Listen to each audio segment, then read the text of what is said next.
guys, kali ini kita akan bahas tentang aplikasi double injector di mesin motor modifikasi guys, khususnya. Kenapa biasanya kita butuh pemasangan double injector guys? Pertama, jika kita mencari sebuah efisiensi dari hasil yang lebih baik di sebuah mesin, maka langkah mengaplikasi double injector adalah salah satu pilihan yang bisa dilakukan guys. Kenapa? Mengingat dari hasil uji coba yang saya lakukan, terbukti bahwa dengan double injector, engine menjadi lebih efisien. Mengapa bisa begitu? Mungkin kita sudah banyak mendapat penjelasan dari para ahli ya. Para ahli di luar sana mungkin sudah banyak menjelaskan secara ilmiah tentang masalah ini guys. Kalau menurut pendapat saya, itu karena banyak dipengaruhi oleh penempatan injektornya itu sendiri guys. Dimana pada injektor pertama, itu ditempatkan di intake atau throttle body. Sedangkan untuk injektor kedua ditempatkan di ujung velocity atau biasanya di dalam box filter guys. Nah, pada saat bekerja di RPM rendah, injektor pertama ini berfungsi menyuplai bahan bakar untuk kebutuhan idle sampai dengan RPM tinggi guys. Artinya dia terus aktif di semua kondisi. Sedangkan untuk injektor kedua yang ditempatkan lebih menjauh dari klep ya, berfungsi pada kondisi RPM yang sudah atau bisa ditentukan guys.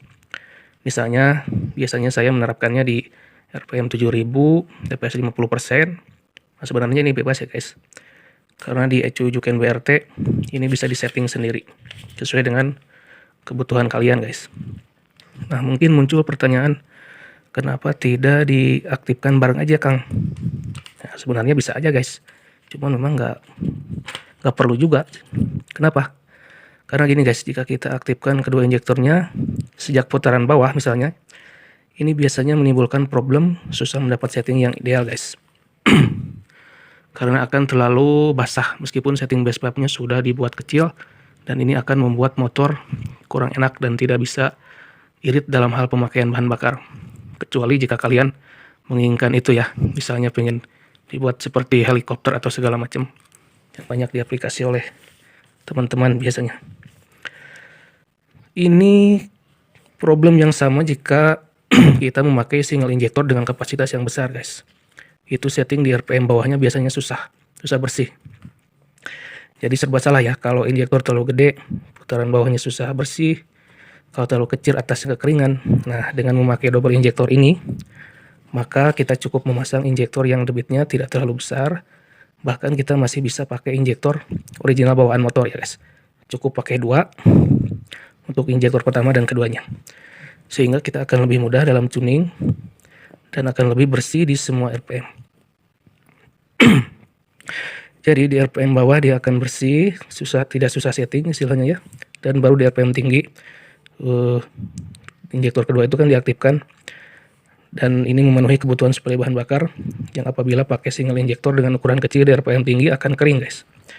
Dan juga menghindari setting base map yang terlalu besar, yang akan membuat injektor telat menyemprot atau kalah oleh kecepatan mesin di RPM tinggi guys. Base map itu apa sih Kang? Lah, dari tadi kita bicara base map, mungkin nanti kita akan bahas tersendiri ya di pembahasan lainnya guys.